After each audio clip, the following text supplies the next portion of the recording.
Żewġ irġiel tresqu l-qorti ta' Għawdex b'akkużi li wieħed ikkaġuna ġrieħi ta' natura gravi filwaqt li t-tnejn li huma kellhom akkużi li kisru l-paċi pubblika u l-libertà proviżorja.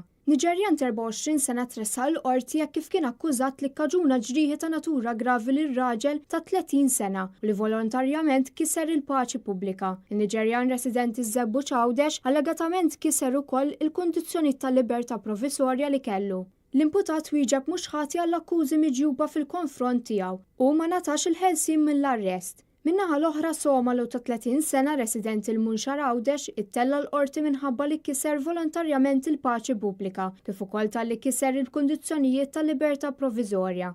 Iż-żewġ każijiet ġraw fit-23 ta' Diċembru fix-Xlendi, limiti tal-Munxar Għawdex. Fiż-żewġ każijiet il-prosekuzzjoni tmexxiet mill-Ispettur Bernard Charles Spiteri, filwaqt li l-imputati ġew imresqa separatament quddiem il-Maġistrat tal-Assa Ent Nivella.